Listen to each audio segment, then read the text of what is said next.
how we define a Christian nation is always bewildering to me. Christian meaning we're living according to Christ's precepts? No, and we never have been. Christian as in there are many Christians who live here? Okay, I'll grant you that. So far as whether we're founded on Christian principles, I would argue categorically we're not. There are clearly influential Christians who were involved in the founding of this country. And there were clearly Christians who were coming here for the sake of their ability to worship freely and who made attempts to function in a Christian way in this nation. Pilgrims come to mind with the Mayflower Compact and others like that. But when it got down to actually doing the nation building with the work of the founding fathers, Madison and Jefferson and Franklin, these guys were driven much more by the principles of the Enlightenment than by Christian principles. Now, the thing that gets confusing for many people, especially Christians today who want to make that argument that we are a Christian nation founded on Christian principles, is that there's a lot of overlap.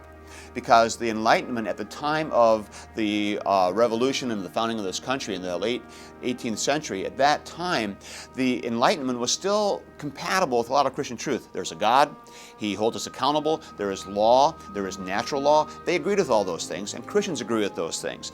But the idea that that makes them Christian is really wrong-headed, and that's borne out when you read Jefferson's own personal stuff, where he just rejects Christ as Redeemer and rejects the idea of the gospel, resurrection. No, that's all gone. He's basically interested in moral people who are accountable to this judge, and that's all he has. Welcome back to We the People, citizens of two kingdoms.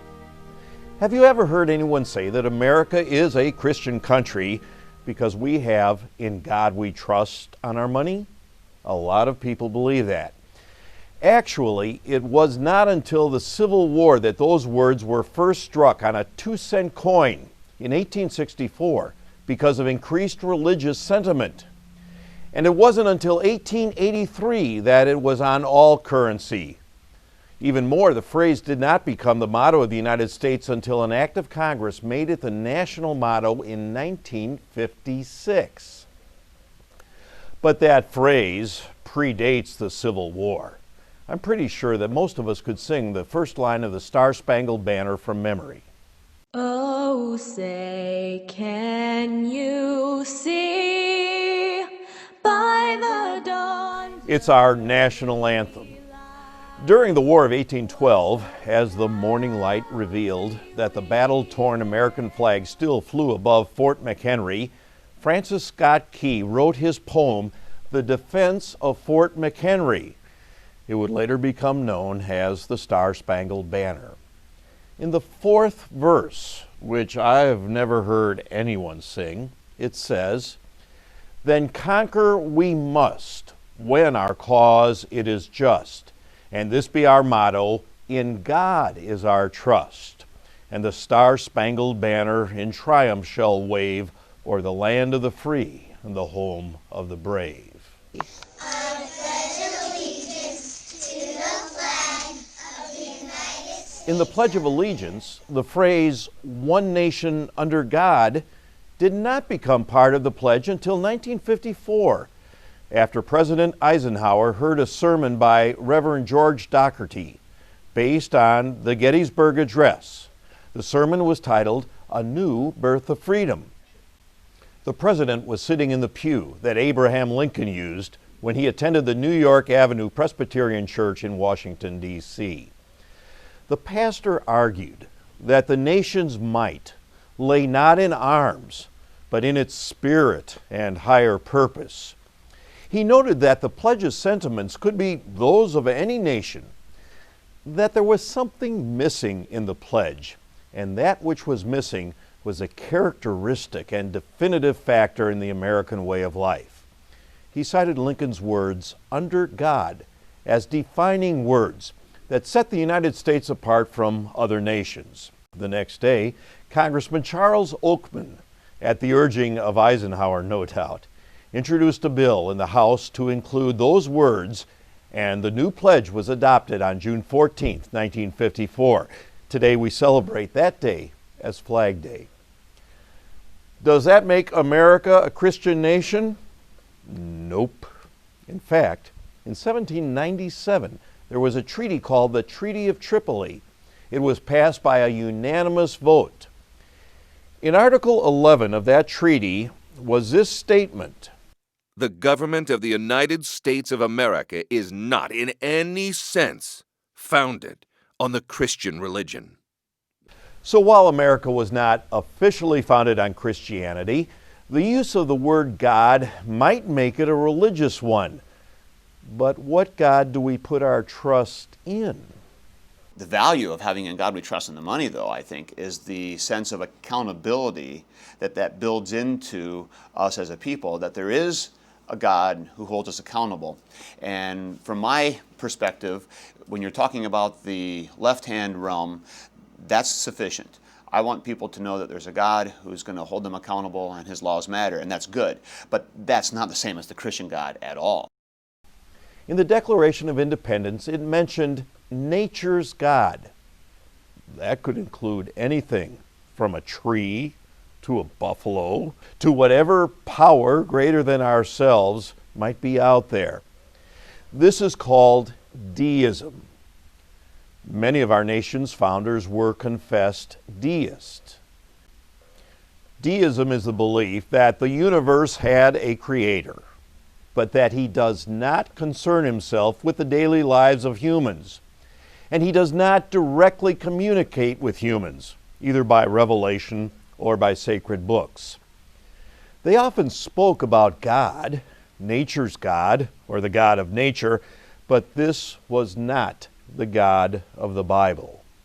Deism, in my mind, represents that spot where man is becoming increasingly confident and essentially living out the Genesis 3 temptation. I'm my own God. We will make it our own way. We'll pull ourselves up by the bootstraps and off we go, which sounds eerily like the American ideal. For running a country and building a nation, it's pretty good stuff. But is it Christian? Not at all. Not at all. The use of the word God in our national motto, in the Pledge of Allegiance, and the Declaration of Independence, and wherever else it might appear, is officially called ceremonial deism. Since 1963, the Supreme Court has used a concept called ceremonial deism to decide certain cases involving the use of this word. Technically, it is related to the Establishment Clause of the First Amendment of the Bill of Rights. Congress shall make no law respecting an establishment of religion. What the court has said is that if a practice is customary, even if it has religious origins, then it may be beyond the reach of the Establishment Clause. In other words, the use of the word God does not establish a religion. Through this concept of ceremonial deism, the court has ruled that its use is protected from Establishment Clause scrutiny, chiefly because they, that is the instances of the word God, have lost through rote repetition any significant religious content. In the first session, I asked the question, what role did Martin Luther play in the establishment of one of the most important freedoms we enjoy in America? It was the First Amendment of the Bill of Rights, specifically the Establishment Clause and the Freedom Clause. Congress shall make no law respecting an establishment of religion or prohibiting the free exercise thereof. James Madison has been called the father of the Constitution and the author of the Bill of Rights. In a letter he wrote to Reverend Schaeffer in 1821, Madison credits Luther with his doctrine of the two kingdoms for the American handling of church and state. Reverend Sir, it illustrates the excellence of a system which by a due distinction to which the genius and courage of Luther led the way, between what is due to Caesar and what is due to God, best promotes the discharge of both obligations. And what was it about Luther's genius and courage? It has to do with Luther's doctrine of two kingdoms, the civil and the spiritual. Luther taught, God has ordained the two governments, the spiritual, which by the Holy Spirit under Christ makes Christians and pious people, and the secular, which restrains the unchristian and wicked, so that they are obliged to keep the peace outwardly.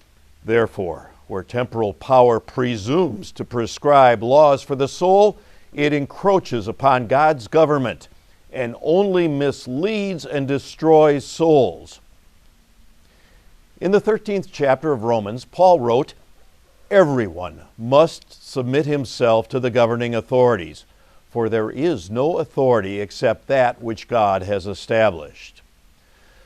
Whether the justices who sit on the Supreme Court realize it or not, they are there because God has established the government. Whether the senators and congressmen across the street in the Capitol building realize it or not, they are there because God has established government. Whether the President of the United States believes it or not, he is there because God established government. And why? For he is God's servant to do you good. But if you do wrong, be afraid, for he does not bear the sword for nothing. He is God's servant, an agent of wrath to bring punishment on the wrongdoer. Paul also says, consequently, he who rebels against the authority is rebelling against what God has instituted, and those who do so will bring judgment on themselves. Romans 13 is a demanding text and a really hard text. It's always helpful to remember that when Paul wrote the text of Romans 13, the immediate context was the Roman Empire. And we're not just talking about some of the beneficent emperors. Most likely Paul was writing this when Nero was running the show. And Nero was no friend of the Christians. Nero was not a friend of too many people. So Paul was able to say about government that it is God's government, and God uses it for his purposes, even about a corrupt emperor like Nero. So when we find ourselves in situations that are disagreeable and even wrong, we have to be very careful before we quickly rise up to say, well, this government is illegitimate, needs to be pushed out. Because you could make the case that Nero was an illegitimate ruler, but Paul wasn't ready to foment rebellion. Luther himself exemplifies this. The leaders are God's leaders. Even if they're less than desirable, even if they're not Christian, even if they're persecuting the church, they're still God's leaders.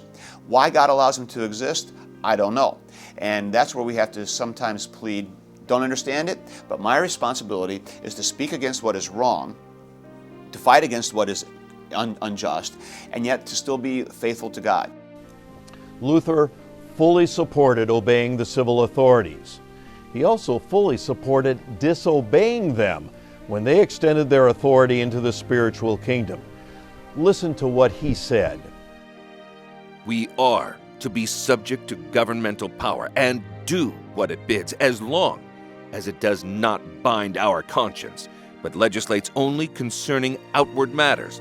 But if it invades the spiritual domain and constrains the conscience, over which God only must preside and rule, we should not obey it at all, but rather lose our necks. Now, we live in a democratic republic where, for the most part, the civil kingdom has not encroached on the beliefs of the spiritual kingdom. But throughout history, there have been totalitarian governments, dictators, and persecutors of the faithful. What shall the Christian do then? Here the church, and someday that might mean you and me, must refuse obedience, even if it means martyrdom. And what does this mean?